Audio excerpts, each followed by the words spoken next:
All right, good afternoon, everyone. Thank you for joining us. I'm Brian Tremont. I'm the managing partner at Wilkinson Barker Knauer and the chair of the Telecommunications and Media Practice Group. Welcome to our contribution to the 2025 Federalist Society National Lawyers Convention. I want to encourage everyone in the audience, if you're not already an active member of our practice group, to please sign up. We're always looking for talented folks to help advance the mission of the society. We have an excellent breakout session lined up for you today, featuring a discussion of the FCC and the U.S. space agenda.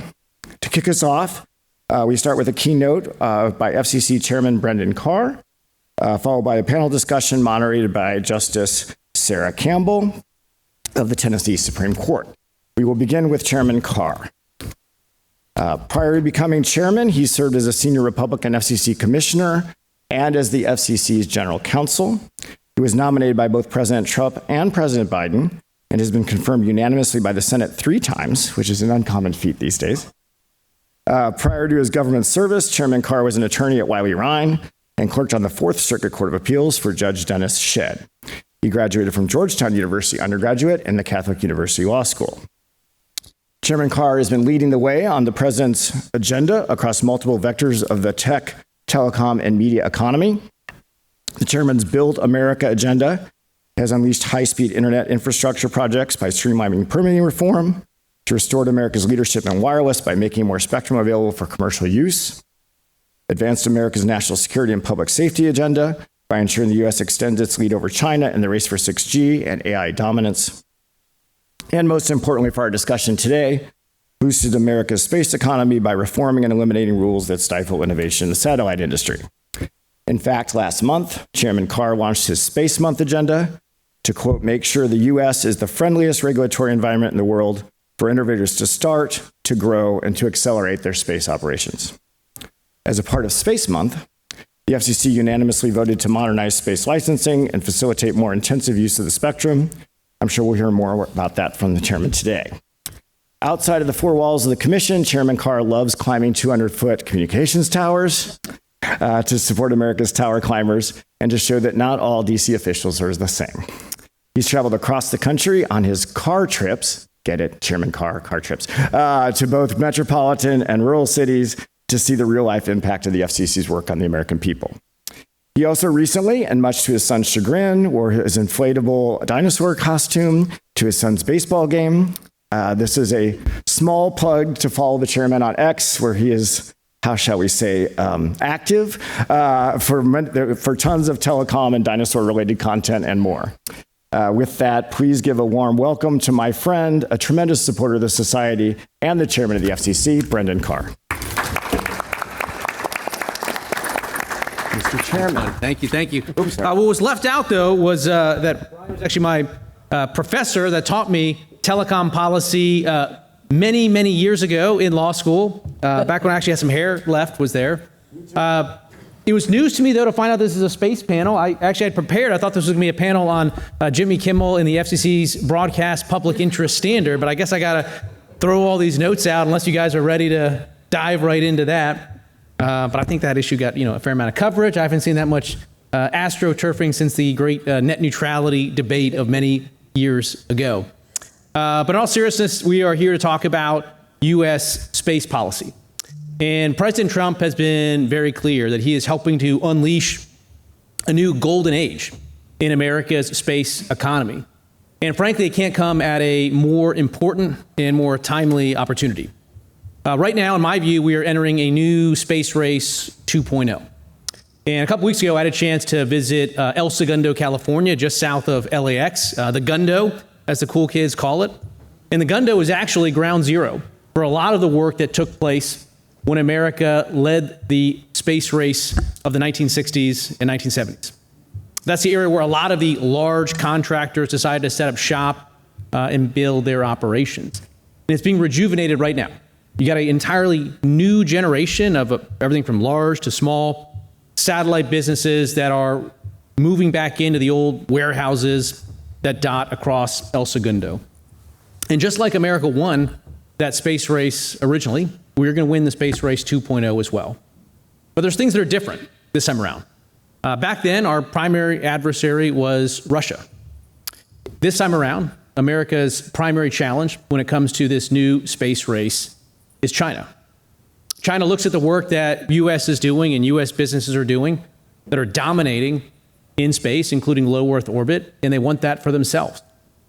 At the end of the day, China's ambition is to pair their long-running Belt and Road Initiative with the ability to provide high-speed internet access directly from space. And think about the geopolitical challenge that comes from that. When Beijing can control content moderation policies for many, many parts of the globe, when they can put forward their ideological version of events, that's a big challenge for America. And so President Trump's commitment to restoring U.S. leadership in space is so important. And the FCC is going to do our part. The FCC, a couple of years ago, under my predecessor, stood up a space bureau, which I think was a great step forward. And our work at the FCC right now is to really accelerate, if you don't mind the pun, to add rocket fuel to the FCC's work at the Space Bureau. And our Space Bureau Chief, Jay Schwarz, is here. So not to set too high of a bar for you, but big job. And Jay is getting it done. Now, as we enter this Space Race 2.0, what's been clear to me is that the U.S. is going to lead the world. We want to be, as Brian indicated, the friendliest regulatory environment out there for people to launch new satellite businesses, to flag their satellites, to do launches from. But we don't necessarily need to do it alone. We are happy to work with other allied countries and continents to make sure that China does not unduly dominate in space. And this takes me to Europe. Europe obviously has a history across many different technology sectors of engaging in protectionist behavior. You see that with big tech. You see it with their efforts on GDPR. You see it with some of their work on the Digital Market Act. And potentially, we're starting to see Europe extend some of those protectionist policies specifically into the space economy as well, including through the EU Space Act. This is concerning. Because again, the U.S. is going to lead the world, and I think we're better off if the U.S. and Europe work together. So far in the United States, we have not taken a protectionist path at all when it comes to the space economy. We are opening up more spectrum bands here in the U.S. for satellite operations without discriminating against European-based satellite operators. Here, we're deregulating across the board, and we're moving faster at the FCC without doing so in a way that discriminates against European-based satellite operators. We're working hard to make sure that U.S. and EU companies are on equal regulatory footing, because we think the opportunity for a win-win is significant. But at the same time, unlike the efforts that Europe has taken with protectionist conduct in the big tech space, Europe does have a lot of satellite companies that require access to America for various licensing and rights. And the U.S. is going to make sure that we take a reciprocal approach.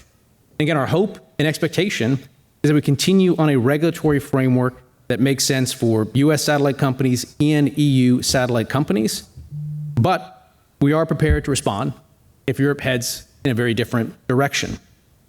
And the concern so far is that EU companies themselves are agitating against U.S. satellite businesses. We see them doing it in this international standard-setting bodies, the ITU. We see them urging the EU to discriminate against U.S. companies. We see them lobbying to take away certain spectrum licenses from U.S. companies. And we're going to continue to watch this. There's plenty of opportunities here for us to continue to find a win-win and a reciprocal path forward. After all, we want everybody to succeed. But I think it's important to keep our eye on the biggest challenge for both continents, which is China's ambitions in space.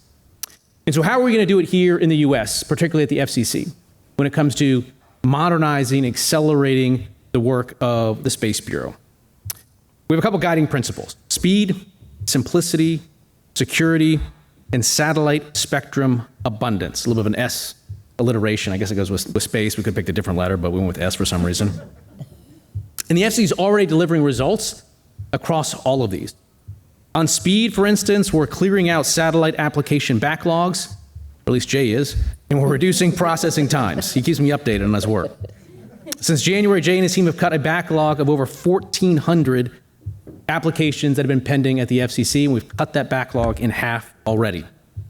On simplicity, we removed approval requirements for a large range of routine changes that pose no risk to the public, and that alone eliminates roughly half of the Earth Station modification applications that otherwise would have been filed at the FCC. On security, we launched a proceeding that looks at bolstering and safeguarding the services provided by our GPS system. So PNT, precision navigation and timing, is provided by satellites, GPS. It's been a great system, but it's a single point of failure because it's one system. And right now we're starting a proceeding to look at ways of having either a system of systems or other alternate backups to make sure that GPS continues to robustly work here in America. On spectrum abundance, we open up a rulemaking that could free up more than 20,000 megahertz. If you don't know what megahertz is, that's a lot. 20,000 megahertz of spectrum for satellite broadband. Direct to cell. This is a new emerging technology. So for years, people have known about you have a satellite dish. The satellite connects to the satellite dish, and then you can get service off of that. For years, we've also had satellite phones, low bandwidth, not really, high-speed internet to the large. I hope there's no satellite phone companies here. Large, clunky satellite phone. One interesting technological development in the future is to put those two together in your smartphone. I have it today. He's got it right now. Beta. So the future is to have high-speed connectivity directly from a satellite right to your smartphone. That means anywhere in the world where you are, you're going to have connectivity. Now, it's not necessarily going to displace terrestrial providers or other forms of connectivity, but it could be a real important supplement to the connectivity services we have out there today. And just recently, SpaceX announced that they were purchasing a significant swath of spectrum for about $19 billion to support this new direct-to-cell technology. And ultimately, if we approve that deal at the FCC, it has the potential to set the country up to lead the way on this next-generation technology. Now, you never know how technology is going to pan out in the long term. Maybe direct-to-cell isn't that big a deal, but we're giving America a shot and the market a shot to see if this technology is going to work. We're also taking a fresh look at some of our decades-old spectrum sharing rules that were designed for a very different type of satellite ecosystem that exists today. And so we're going to look to see if we can be providing more permission there to get higher speed and better throughput. There's a lot more work to do. The FCC's frameworks, after all, for satellite were first designed many, many years ago, and so we're working hard to modernize that approach. One of the most important steps we've taken is, as Brian indicated, we recently voted on a modernization proceeding. Effectively, for a long time, every single satellite application that was filed at the FCC was essentially looked at a bespoke, one satellite application at a time approach. And that made sense when there was only a handful of satellites going up every year. But now with this new generation of low Earth orbit satellites, we're getting thousands of satellites that are going up into orbit, and the FCC's review system was slowing things down.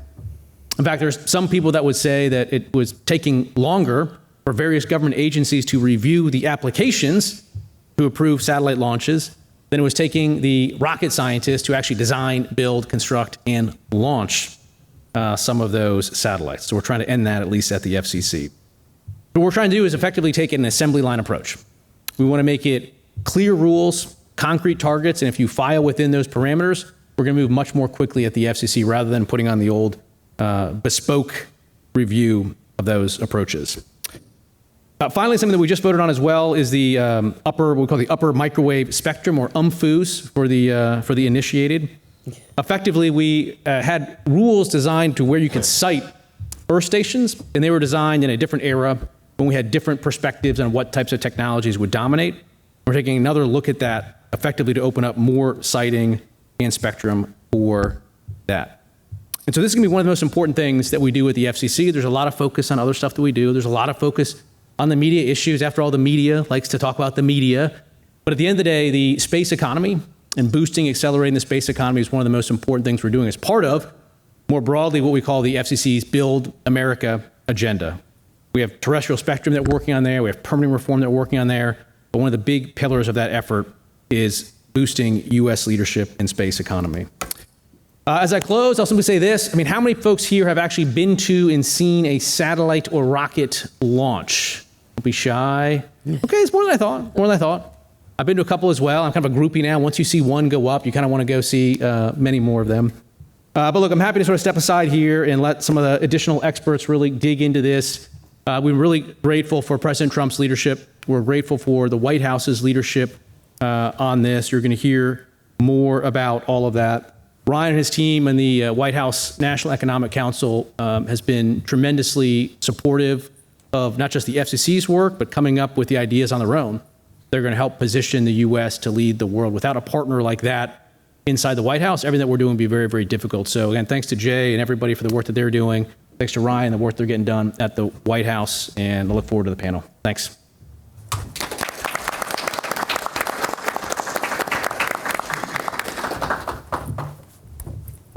Gotta move faster. Okay. All righty. So thank you, Mr. Chairman, for those thoughtful remarks. You got umphasis in there. That seems like a win.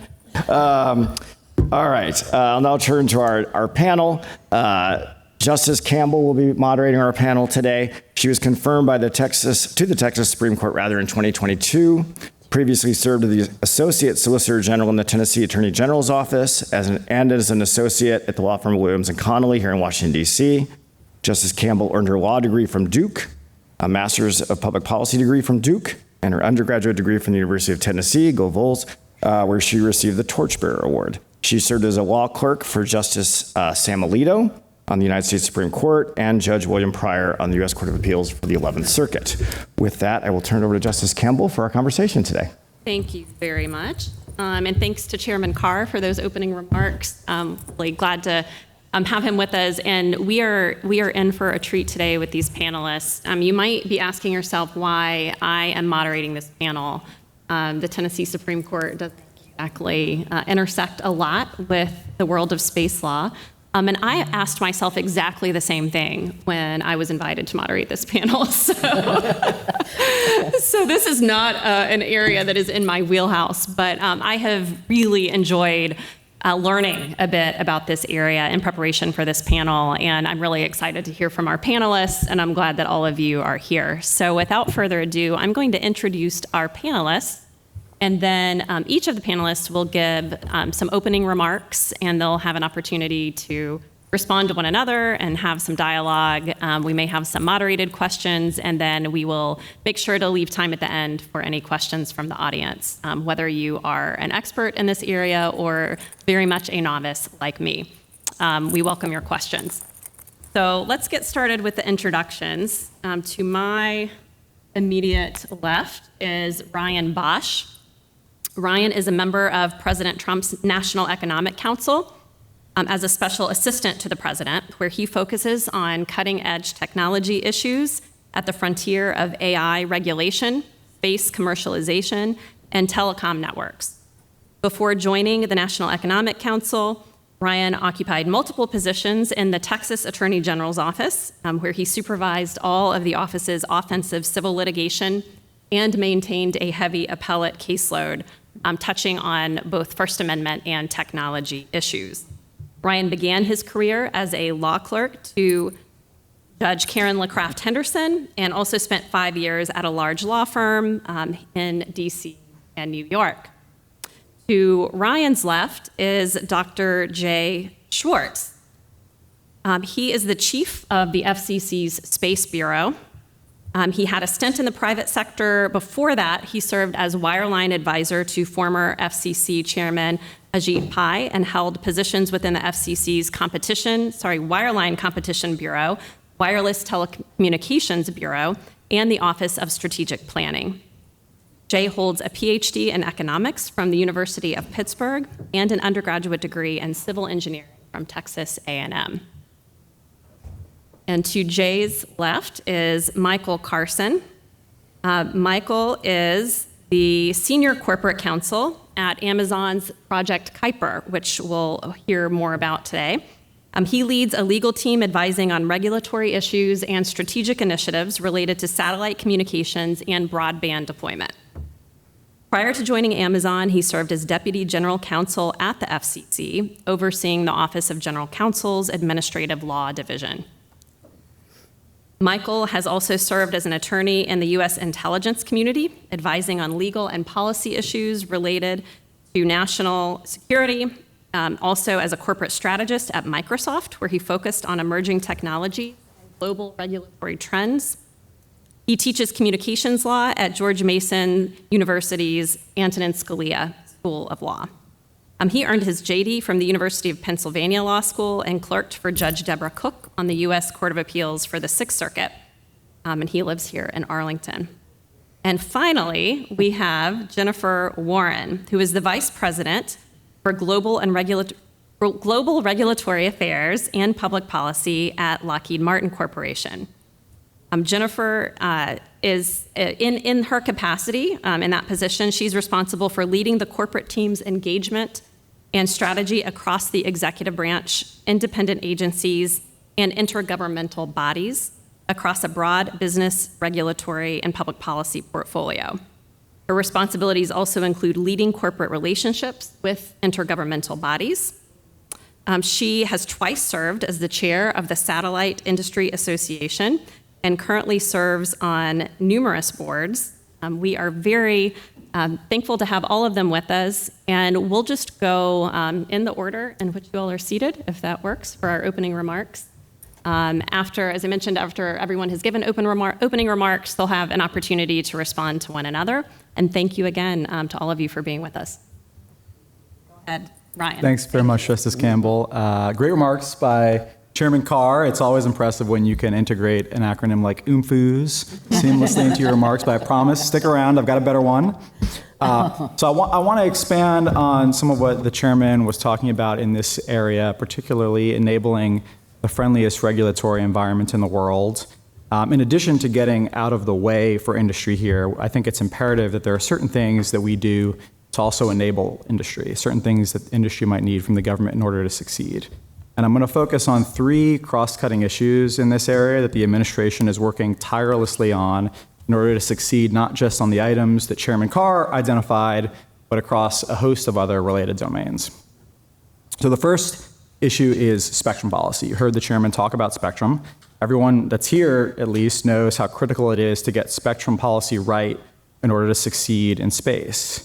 But on Inauguration Day, this administration inherited a federal government that had no spectrum pipeline, no authorization for the FCC to conduct spectrum auctions, really no coherent plan for how we were going to enable the commercial sector with the spectrum it needs to succeed in this area.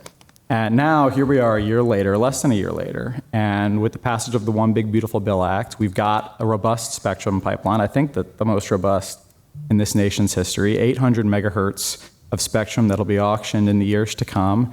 It sets a great foundation for success in this industry and many others, and for anybody who's been involved in spectrum policy battles, and I imagine there's a number of you here, you know it's an accomplishment to peel off 10 megahertz of spectrum, much less 800. So it's been a great accomplishment, and we're only getting started on that front. The second issue I want to talk a little bit about is launch. And here I'm particularly talking about enabling more competition in the launch industry, making it easier to launch.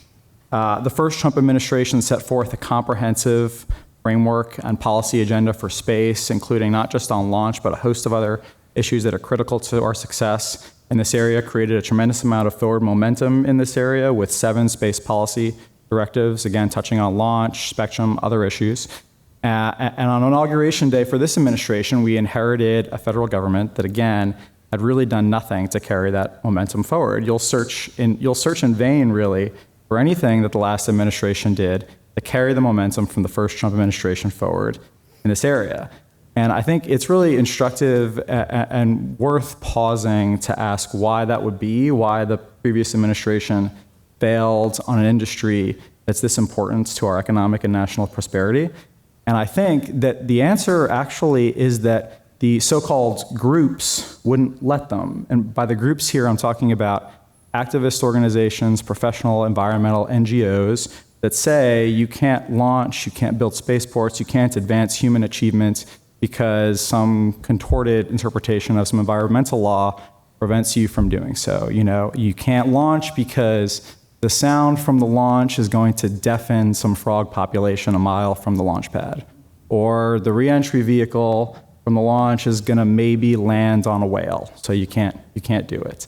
And I'm reminded actually of something Judge Santel once said. You know, those stories sound hyperbolic, right? It can't possibly be the case that that's what's impeding this industry.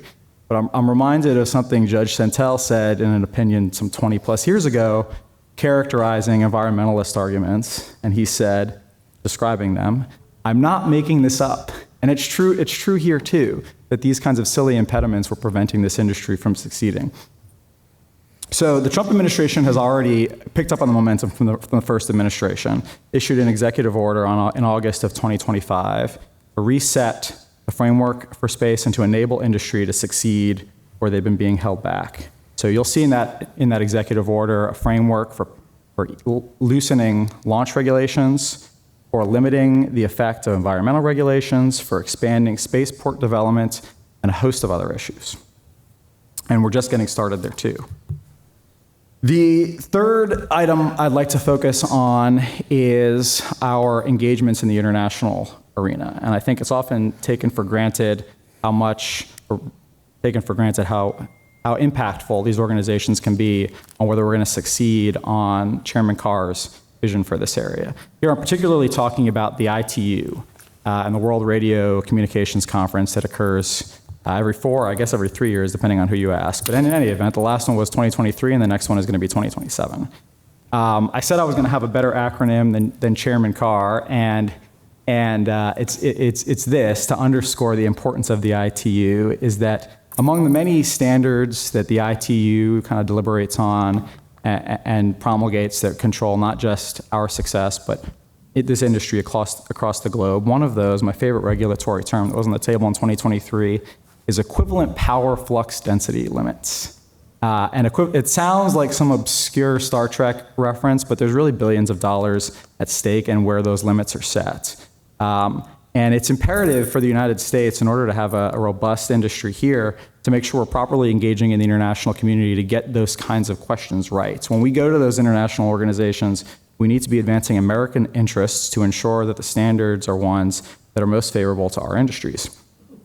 Again, the prior administration, you will search in vain for a coherent framework of how they were engaging with international organizations in a way to advance American interests. I was looking earlier today about how the Biden administration, what policy pronouncements the top of the administration made in regard to how it was engaging with the ITU. The ITU, this critical regulatory body that sets standards for all kinds of important issues for this arena. And the most on-point thing I could see was that the Biden administration thought it was important to engage with this organization because we needed to connect the global poor to the internet. And whatever you think about that policy goal, it's not clear how that's advancing America's interests or what interests of ours are served by participating in these international organizations. I think you'll see that the Trump administration is ensuring that our participation in these organizations is designed to advance American interests. You'll see that in the ITU, and I think you'll see more coming soon in regard to how we'll be approaching the Work 27 conference that's coming up in a little less than 2 years. Thank you. Thank you, Ryan.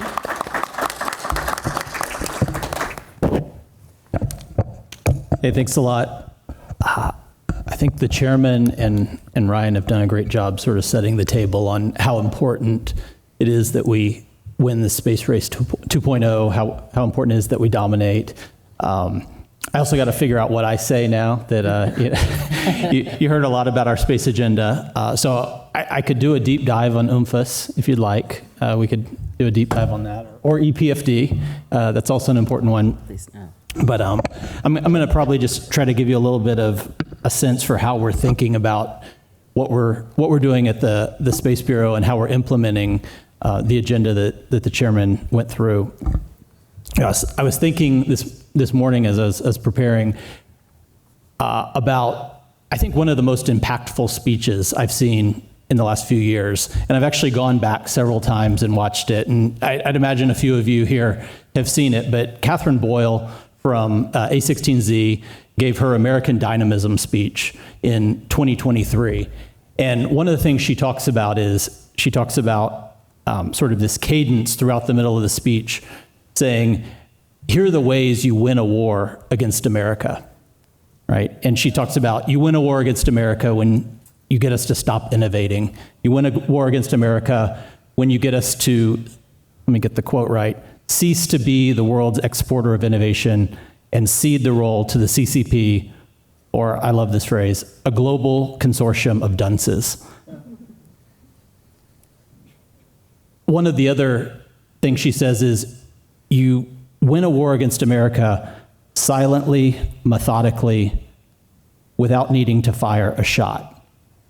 And in the context of this entire speech, one of the things you see is that she's really saying we need to look at ourselves and look at all the ways that we are injuring our ability to compete, right? There's no shots fired except for the one that we shoot into our own foot.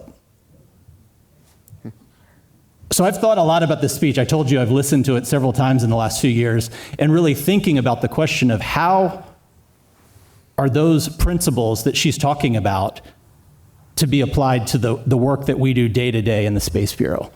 How should this craft our agenda?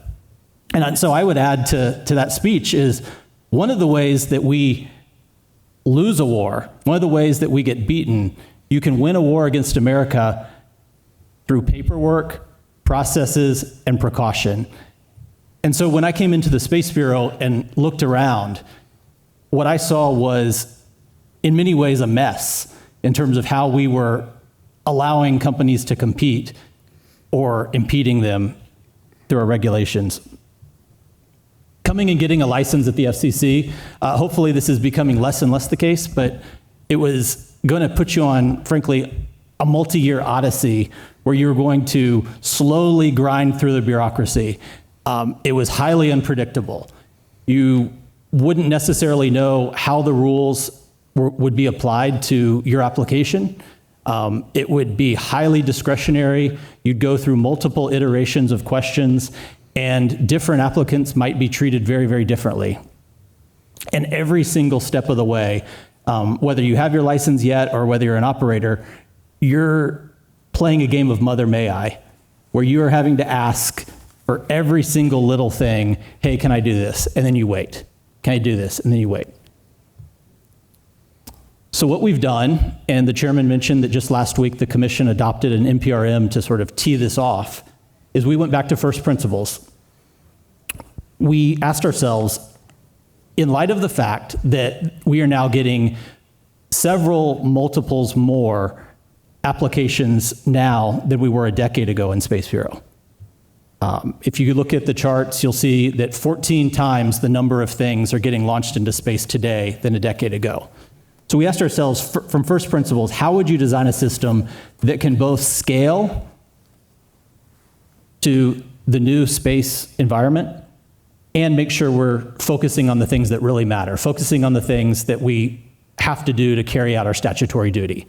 So that's the challenge we were trying to solve. And the chairman mentioned that we came up with the concept of a licensing assembly line. And the core of what that licensing assembly line is as follows. We set up this presumed acceptable framework. We said there's lots of things that you may want to do that should be completely fine. You shouldn't have to play a game of Mother May I with us, right? So we found a bunch of things where we said, hey, you do this, it's approved. You don't even have to tell us maybe. And then we recognize there's other things that we do have to issue a license or give you permission, but we said, if it's in the rules and you're obeying what our rules say, that should just be expedited path, put you on the licensing assembly line, you move along the way.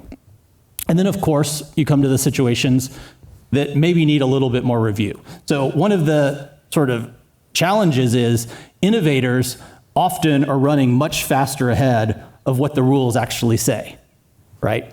So you're going to have situations where people need to ask for waivers of the rules. And so we've created this licensing assembly line to really just focus our attention on those specific areas where people need to ask for a waiver, for instance. And even then, we've kind of crafted an approach where we can have a default to yes. So if you take the analogy of like a driver's license and a car, if you just want to get your driver's license and drive a regular passenger car down the road, great. You want to put on your blinker to change lanes? You don't need to ask permission for that. You're just following the rules. Now you want to upgrade to a commercial vehicle, commercial driver's license, have a wide load, something like that. You'll come and talk to us about that. And we also want to have a highly predictable and clear path for you even to get approval for that. So that's how we're implementing the licensing assembly line. Hopefully during the conversation I can talk about some of the other pieces of our agenda, whether it's spectrum or UMFUS, if you want to talk about that. But then the licensing assembly line is what we've most recently been focusing on. Thank you. Okay, good, we're working. First of all, is Brian Tremont here? Okay.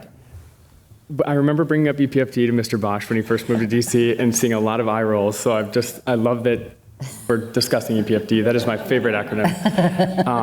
And Justice Campbell, I think we're the only two people here who have not been to a space launch somehow, and I work for a space company, so this needs to be rectified. I have a better excuse than you. And Jay has just done incredible work at the FCC. It is very hard to follow these speakers. The comprehensive survey of the landscape that Chairman Carr gave and everything Jay said, there's very little to say after that, which is very helpful for me because I've disastrously miscalculated the length of the speech that I have prepared for you. Jay has a single note card and I have 4 pages, but we're gonna move through it fast. So first of all, thank you to the Federalist Society for organizing the panel. Thank you to Justice Campbell for moderating this discussion. I really just want to offer thoughts from the perspective of a commercial satellite operator. So Justice Campbell, as she mentioned, I'm an in-house lawyer at Amazon. I lead a team of lawyers advising on regulatory issues for Project Kuiper, which is Amazon's initiative to deliver a global broadband service using a constellation of satellites in low Earth orbit. And so I'm going to draw on this experience to inform my remarks, but my views here are mine. I don't think this caveat will save me if I go too far off book here, but I'll just put the caveat out there just in case. This is a great topic for all sorts of reasons. And this is probably evidence of why my speech is so long, but we're going to start with a historical aside on why this issue actually has surprising connections to the Federalist Society. So long before he became Justice Scalia, a young Antonin Scalia started his federal career at the White House's Office of Telecommunications Policy, which a lot of you probably haven't heard of, maybe some of you have, sort of a precursor to the NTIA. But at the OTP, he grappled with the same problem, actually, that we're discussing here today, which is how to promote innovation and deployment in space.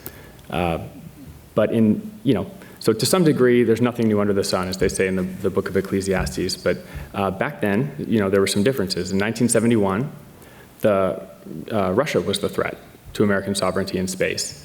And the United States was faced with the question of whether to allow private competition into a global satellite industry that was then exclusively served by government-owned and controlled satellite operators. And if you comb through the Federal Archives, which I did last night looking for this memo, and Tricia Paletta is the person who actually found this, I want to give her credit, and I was unable to find it again, but I did find Tricia's notes about the memo, so I know it exists. But looking for this memo last night through the NARA archives, spent way too long doing this, I found a really lively exchange about this issue between Scalia and another young government attorney who probably was also a member of the Federalist Society, William Rehnquist. So this is an issue with some real heritage with the Federalist Society.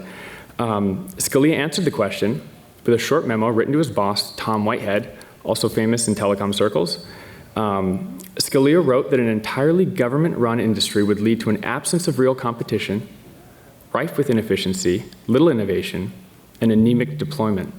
Exactly what an economist like Jay might predict. Scalia instead argued for a new policy known as open skies that would allow private companies to own and operate satellites. And despite international opposition, he saw the leadership and innovation of U.S. industry as an asset that the U.S. could harness to establish America as a leader in space.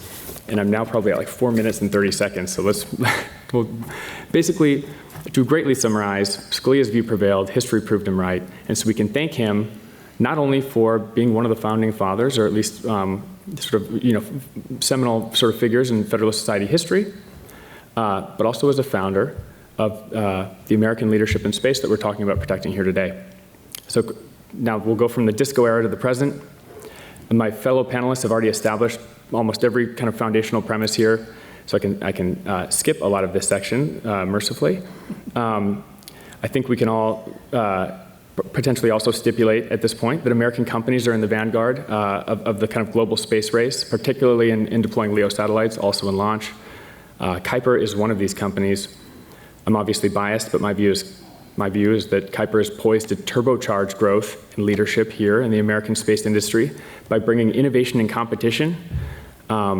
And it's currently sort of in the act of deploying thousands of next-generation satellites. The next two paragraphs are describing Kuiper's features, the status of its deployment. We'll skip all of those. But needless to say, we're doing great things, and that we're allowed to do it, and that America has created the conditions for this to happen is really just a sign that Scully was right. We know other countries are making strides. Chairman Carr aptly summarized a lot of these, so I don't have to go over all of them. We've heard about private commercial operators in the UK, in Canada, like Telesat and OneWeb. There are many others. There's of course China's 1,000 sails in Guoguang, which have large, kind of 10,000 plus planned satellite constellations, and are backed by the substantial public investment of the Chinese government. Again, going to accelerate here. I see challenges ahead. I don't necessarily see cause for pessimism. I have a little more sanguine view. I think the numbers are impressive, but they don't tell the whole story. I think we saw this mistake in the 5G debate, when many measured success or failure by counting base stations. And we saw this during the Cold War, when countries were measured by the production of steel. It's true that these types of things are easy to count, but I think it's a mistake to focus on inputs rather than results. And I think the things that matter to people, enterprises, and governments are the results. I think if you focus on the wrong thing, that will lead you to the wrong answer. Focusing on inputs makes you think that scale is what matters, and if scale is what you're going for, then you are more likely, you're a very short step away from a command and control type economy, and you're going to turn into the thing that we're competing with. I think the best way to maintain American technological leadership is to double down on the approach that produced the leadership in the first place. Keep our freedom to compete. That lets entrepreneurs discover what works through competition, private risk, and customer choice. Competition in particular, I think, is the magic ingredient. It constantly rewards what works and it eliminates what doesn't. And in terms of any regulatory prescriptions here, I think I can skip this part too, because everything I would recommend is something Jay is already doing. And either anything that I could think of, and a lot of things, good ideas that I haven't thought of. So it is very difficult to get up here with and so violently agree with everybody in power. I hope that Jay falters this year, and next year I can come back here with something to criticize if I'm invited. And thank you. Thank you, Michael. Jennifer. Okay. Hi. I'm Jennifer Warren with Lockheed Martin, and I've had the pleasure and fun, actually, of leading the global regulatory advocacy for Lockheed Martin for over 20 years. And during that time, I've been able to sit and see all the different, what I consider amazing space innovations of the corporation. And I'm going to start with I guess I will have a little history, but it's going to be corporate history to kind of explain my focus on the future. So in my last 20 years, I've been able to see amazing things happen as both Lockheed Martin is a developer and manufacturer of spacecraft and spacecraft instruments. I'm going to talk a little bit about that. So just to put in context, we have built what I would call a legged lander, or you might call a rover, that the U.S. has put on Mars. We have built more spacecraft for deep space than all other U.S. companies combined, and more than any single company in the world. So that's leadership. We built the Orion capsule for human spaceflight, for Artemis. We are building the Lunar Trailblazer to map water ice on the moon. OSIRIS-REx, it was our technology that was able to grab the samples from the Bennu asteroid and have that be able to come back. So and that's just a small sampling. Google any of that, and you'll see it on our website. But those are the types of innovations that are really unique and which we're leading in. However, a lot of the future is going to be also based on a lot of these operations and these innovations being done on a commercial service offering basis. And going back to what's the role of the FCC in the U.S. space agenda, which I kind of took very literally, perhaps, it's because as we look to the future and we see commercial scale of these operations, we have to look to the FCC, because the FCC is going to be the regulator of all these new innovations, because they're not going to be necessarily all NASA, all NOAA, all Department of War. There are going to be commercial service offerings to the government, coupled with those things which need to be inherently governmental. But that means that's going to be a real stepped-up role for the FCC, both from a spectrum perspective, from a licensing perspective, and the NPRM that's out there is a good first step towards that. Because we need to be able to have that predictability for those types of operations on a commercial basis. We need to know that spectrum, there's been a lot of, shall we say, spectrum when it's being used by NASA, you can count on being there as a general matter. There's a lot more flexibility in how maybe the FCC manages spectrum allocations. But when you're talking about space, and you're talking about deep space exploration or lunar or what have you, you need some longevity to spectrum allocations. It's not something that you can just pivot in 5 years or 10 years, not only because sometimes the missions are multi-year to get to deep space and back, but also because of the standardization that goes in to the equipment that goes on these spacecraft, whether it's instruments that are able to tell you if a lightning strike has caused an ember to break out, right? Those are the types of things that you want to have standardized and have certain perpetuity to it. You want constant innovation, but you may need the same spectrum for that innovation. So that's one thing. But I think many of the areas that Jay teed up are perfect for some of these new and novel activities, including in particular lunar, right? When you talk about SATCOM, even though NGSOs or the LEOs are really the sexy hot topic right now, I can guarantee you in 3 years, this is going to be a lunar panel. And what's the role of the FCC in lunar, right? And it's going to be there to be the enabler, because so much of it is going to be about commercial and government partnership.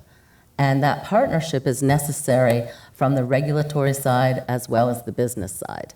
So from where I sit, seeing the FCC prepping for a lot of those activities, we call them ISAM, lunar, deep space, they're all different flavors of doing business in space, but focused on space as the place for business, not about just transmitting back to Earth, right? Space comms, it's back and forth to different places on Earth. This is about having everything point towards space. And that's a different pivot for many of us.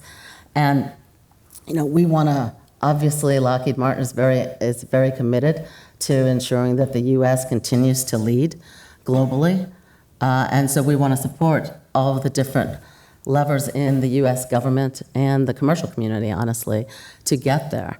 So that's why some of the things that we've been looking at are how do we leverage already commercially standardized Earth-based technology, so wireless technology, and use that on the surface of the moon, rather than reinventing the wheel for lunar surface-specific technology. Because we want economies of scale, and we want acceleration, we want scalability, and all of these things add to that. Again, and that's where leveraging a lot of what the regulators are doing for ground-based and domestically will help us be space forward, if you like.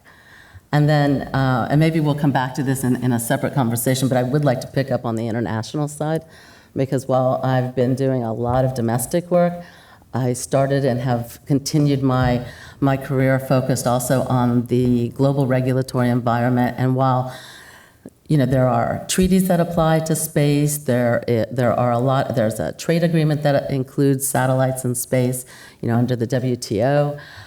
There's a lot of things that can impact space. And so whether or not let me step back. I think it's very important that we do lead so that as those treaties get applied to new innovative services, they're applied in a way that benefit our industries, our economy, and our leadership. I'll pause there. I'm sure we'll come back to the ITU and the WRC for sure. Thank you. Thank you all. Let's take a few minutes if any of you have comments in response to your co-panelists' remarks. Jump in.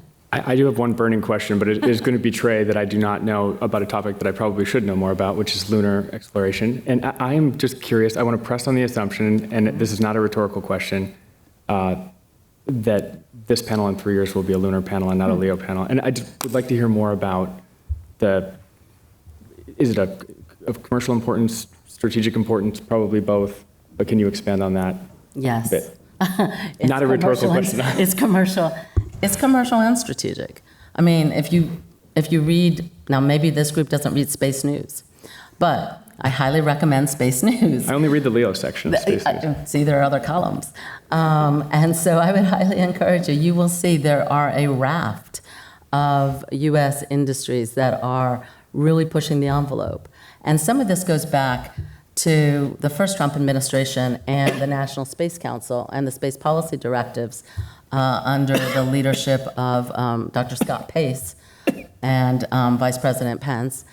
But Scott Pace, I didn't mean to choke you up, Jay. He put out space policy directives that the Biden administration did not overturn, did not halt. And that could be on space nuclear propulsion, very important for the future of the space economy. If you look at the lunar surface as being a destination, and we know countries do, right?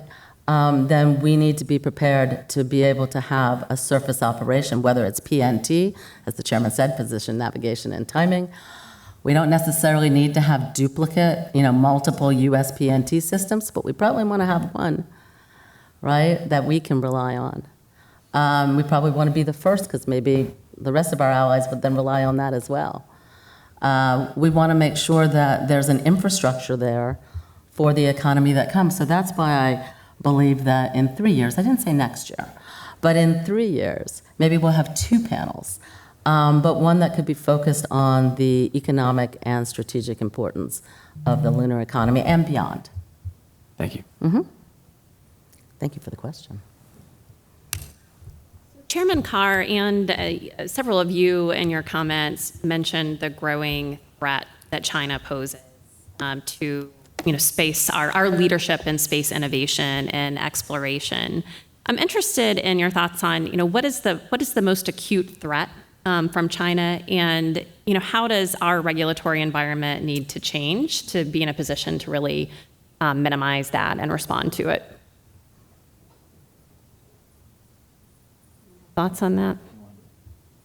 So what I think I could say about this is that it dovetails pretty strongly, your question, with our engagement in international organizations. International organizations are, I think, more and more, I'm particularly talking about the ITU here, a strategic battleground to determine whether our standards, whether our industries are going to get their way in this arena versus whether our adversaries might be able to install their standards as the global standard for the world, whether they're able to harmonize around their technology. And so I think it's an underrated battleground for what the future holds on space policy. Could I jump in on that just to make this a conversation? So when the ITU does standards, usually it's receiving standards from regional organizations, right, or national organizations. 3GPP has been the example of where there's been greater dominance by China than the US, at least when I listen to my CTIA friends. And so it's not just within the ITU, but who brings things to the ITU. On the space side, it's been a little bit more manageable. I don't know, maybe we don't have a 3GPP for space other than space, direct connectivity. But we have historically been able to manage. It continues to be challenging. I think there are some space AI issues, space internet questions. And the way the ITU works is, because I think this is really important, the ITU just doesn't do things on its own. It has a Secretary General who happens to be a U.S. Leader as well, a U.S. Secretary General. Is what do other countries bring in to the ITU for the ITU to talk about or to act on? And so it's the importance, and why some have thought it's very important to have a presence at the ITU, is because you need to be there when those proposals come in, rather than de facto be on the receiving end of output from the ITU, be part of the conversation, shape it. And that's what I'm going to harken back a couple of decades. I said I've been at this 20 years plus.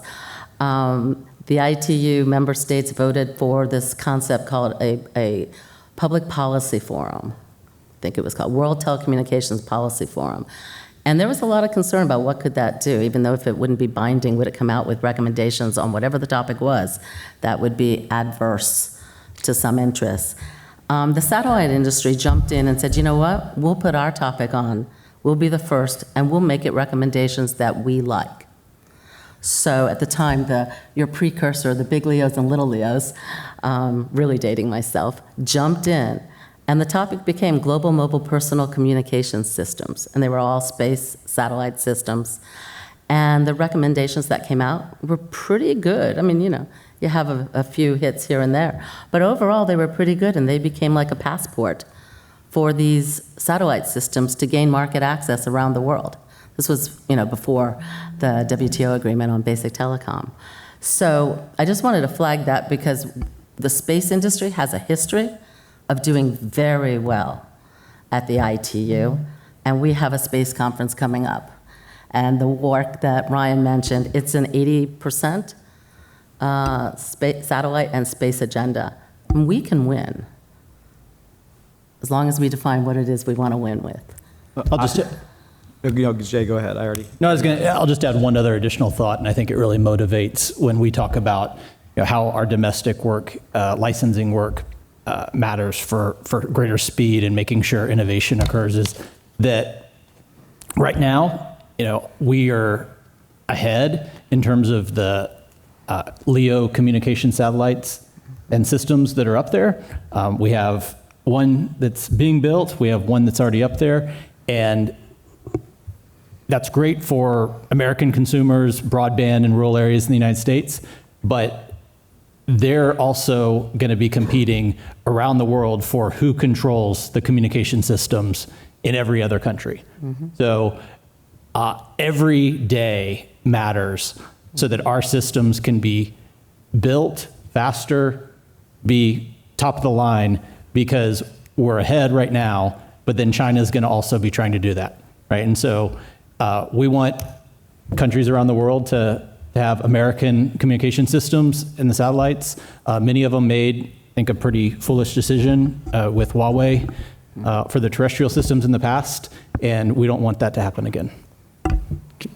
Well, go ahead. Okay, I have so much to say, and Justice Campbell, I don't think we're getting to another question. I don't think we are. That's okay. We'll have some time for audience questions. Gosh, where to begin?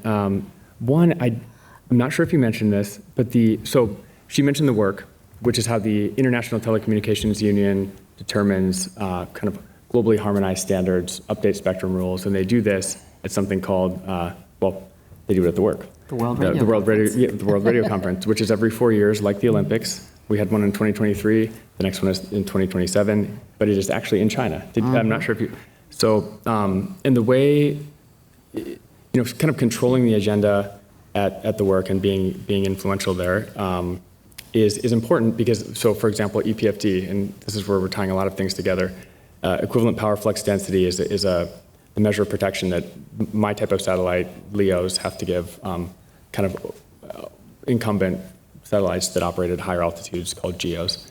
So GEOs tend to be older technology. If you're a country that sort of has a GEO system, but you are planning a very large, maybe 10,000 satellite LEO system, you might not want EPFD rules changed now, but you might want to change in another 4 years. So then the rule changes kind of align with your own development plans. Mm-hmm. And so that's the type of strategy. It's very subtle. The other thing is, how about I stop there? Otherwise, I don't want to give another speech. Let's do it. Yeah, let me just add one point on the ITU and international organizations discussion, which is that I'm happy to hear from the other table that there's some optimism about our engagement in this organization. But I do think that there's been a transition over the past several decades in how these organizations operate and how our adversaries approach these organizations. Whereas in the past, maybe they were consensus-driven, peaceful conferences that everybody in the world comes away happy from. I think our adversaries now approach these organizations and conferences as an opportunity to advance their interests, usually the detriment of our own. And we are, it is a clear imperative for this administration to approach these organizations from the framework of how are we advancing America's interests. as Yeah, it should be. Yeah. I'll just add on to that a little bit. I agree with you. Often organizations like the ITU seem like they give more power to authoritarian regimes than they otherwise should have. And they use the rules and work through that. And so, take, let's say for instance, this EPFD issue, which we don't have to go into the details, but it is something that the commission is looking at and saying, is there a better way? And I think one possibility when the FCC is looking at those rules for how they would apply to the United States. But an opportunity is for us to then take leadership and build the regulatory model and say, hey, this does work in the United States. You can protect the geos appropriately, and then just say, why don't you adopt it in your country? And so that's sort of a way to go around the ITU. Not that we wouldn't ultimately also want to change it at work, but you can start to get other countries who sort of see the wisdom of that approach and adopt it on their own. And before you know it, you've sort of built a coalition of the willing on these issues. And so that, I think that's, EPFD is the one that sort of comes to mind, but I think there's potentially other areas where you could pursue that sort of strategy. Can I just add one thing? The lunar allocations would be a great place to pursue that strategy too. You're spot on. That's the recipe for success, both before the WRC and actually at the WRC. It's having people understand our experience and how that can benefit them. Because let's face it, everybody's there trying to come out with a benefit. That's a natural thing in any negotiation. Everybody wants to win. And how do you make it a win-win so U.S. technology is considered a win for the other nations? The FCC's action. Oh, sorry. Sorry, Jessica. That's good. We have about 10 minutes left, so I do want to leave some time for audience questions. So now is your chance. If you have a burning question for our panelists, we already have someone at the microphone. Go ahead, sir. Thank you very much. Is that working? I'm not sure it is. I can't. Just need to be turned I on. can hear you, but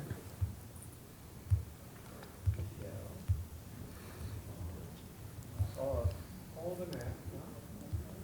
Not working, I don't think. Well, I'll just pick up. All the net, but Mercator Center, George Mason University. Two quick questions. Intellectual property policy. China is swamping the market, so to speak, with patent filings in the U.S. and China. In connection with its attempts to dominate standard setting, and patents are extremely important. Now, I think the current head of PTO and the new head is working very hard to try and strengthen patent rights, particularly yesterday here, head of PTO talked about the importance of not a broadening of the artificial distinctions on subject matter and so on. So anyway, is the administration, and I assume they are at National Economic Council, coordinating with the Patent and Trademark Office on that? And because I think it can be very important to make sure that the rights of innovators are protected. That will certainly help enhance the ability of the United States to remain a leader in the area. Want to take that one? Say yes. It's an important question, complex question. I for one did not come to this panel prepared to speak to patent policy, though. Yeah, no, I mean, apart from patent specifics, there's a lot of concern really about China and patent and how it's being used strategically to strengthen or weaken industry. So I would think that would be one of these cross-cutting issues that the NEC is working on. So I guess it's not from what you indicate. Thank you.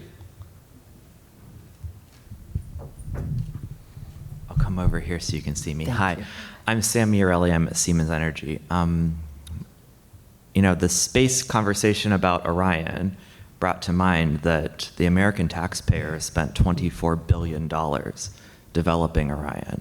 That's as much as every Apollo command module combined cost in today's dollars.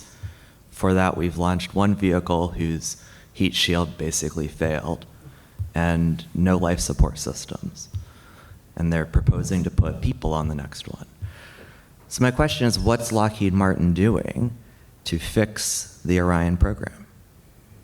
So the Orion capsule, which is part of a larger Artemis program, my understanding is, from a technical perspective, that they have been working very closely. I guess I would push back on the assumption that it's not capable today, and would have to come back to you on whether that's accurate, because that's not the way it's been characterized, at least in public sessions that I've listened to, as opposed to private conversations.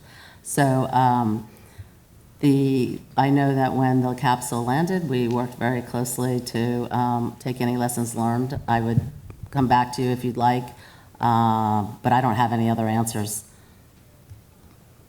It's ready to go, is my understanding. We need a vehicle to get there. Hi, Michael Curry from Philadelphia. With respect to China, so I understand there's a battle as far as standards and what standards will be going forward as to the space race. But what about China on the innovative side of things? Other than stealing from us, are they innovative or not sufficiently that you maybe can't answer some of this for security reasons, but do we really have to worry as much about their innovative capacity or not? And secondly, what about India now or 5 years or 10 years from now? Well, I'd rather worry than not worry about it. So, well, sure, yeah, be safe.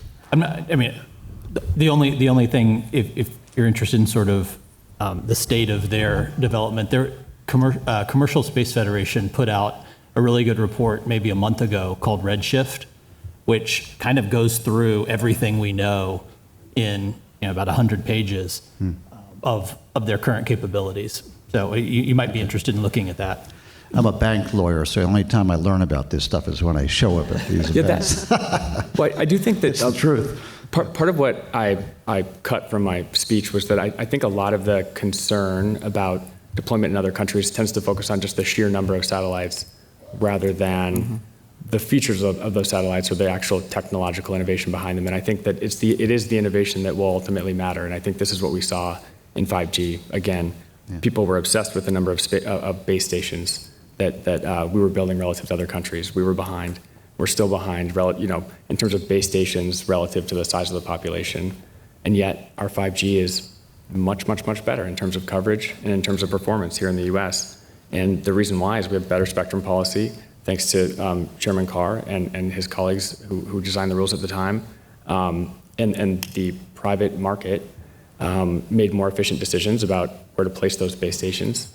And you had competition that drove efficiency and innovation. And I think the satellite industry, this is sort of a non-answer to your question, but the satellite industry is in a way kind of a repeat of that story, in that we see a lot of scale, but we don't necessarily see innovation. At least I'm not aware of it. I'm not saying it doesn't exist, but the concern and the anxiety tends to focus on the scale of the deployment and nothing else.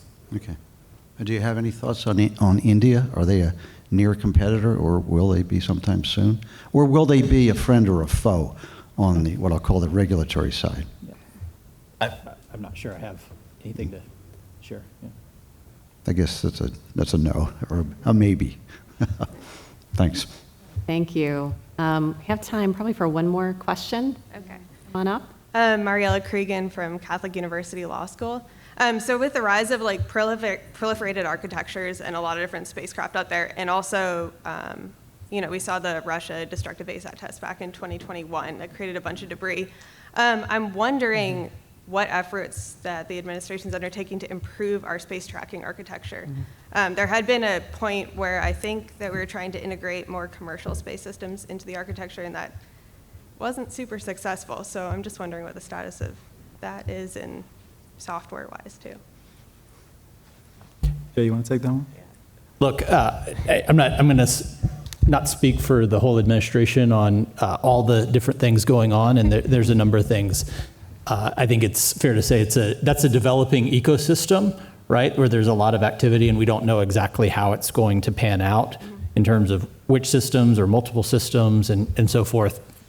But one thing that we did in this modernization in PRM that the commission adopted last week is we did put in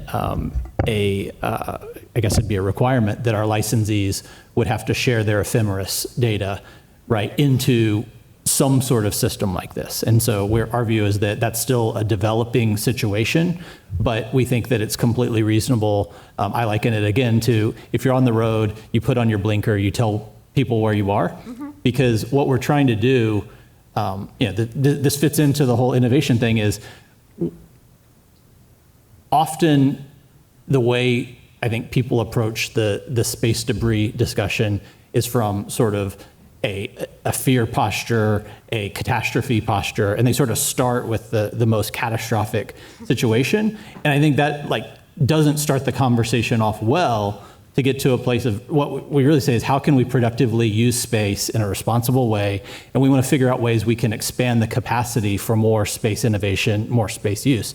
And so a lot of that, is dealing with how do we use the spectrum better, right? That's a big part of what the FCC does. But then there's also that question of physical coordination. And are there ways we can just coordinate better physically to have more systems using that? So from the little part that the FCC has done, we sort of said, hey, we think it's important to be a part of that system. And then our hope is that over the coming months and years, you'll have that ecosystem develop so that it all can be a much more modern system than it even is today. No, go ahead. I just think the space tracking issue is, I don't have an answer to your specific question. Yeah. Only a comment to say that it's extremely interesting to see how it all works and very relevant to this discussion, in that when other countries launch large fleets of satellites, we need to coordinate our operations. And so the way the space tracking, I sat down with our kind of GNC, these are the people that actually fly the satellites, to see how it all works. And it's a very kind of slow manual process. Like if your satellites can move just a little bit. And so if you're going to make a move, you sort of record that move, you kind of get approval for it. I'm probably messing a lot up in the specifics here, and there's some real experts over there. But you sort of record the move, it goes into a system, and you get an answer back, let's say in 12 hours, move's fine. So then you make the move, and then you record, we've made the move. And meanwhile, other people are doing the same thing, and it creates, it's a very kind of manual, difficult, slow process, and I think it's in part managed by areas of the federal government where there are slower systems, as you said, and even components where at the end of the day, this employee has to go and bring the disk over here to update. So it's very badly in need of an update. The reason why that is relevant to this discussion, for all sorts of reasons, is, again, we've got these international systems that we're going to need to coordinate with. And I think really kind of getting our house in order there is going to be important, both for preserving space for the future, but also for just coordinating the physical operations of satellites. I was going to just add one, if there's time. I was just going to add one thing in response to the question, which is sometimes it's really basic at the global level. And when we've been in bilateral meetings, in these 1.5 track meetings with other administrations, what the satellite operators have said, can you just agree to give us the name of someone to call? The name and title. I mean, I get the complexity of what Michael was talking about, but this is what was just brought up again at ITU and UN USA meetings, which is let's create a registry of people that can be phone a friend in the operator, be it a government-owned system or a commercially owned system. It's at that basic level. So we're working on it. Please, actually, one quick announcement before we thank our panelists. This is the last CLE panel of the day, so if you would like CLE credit, make sure to check out by scanning the QR code. We have a networking break now until 5 p.m. when the Olson lecture begins, and that will be in an international ballroom. Please join me in thanking our excellent panelists.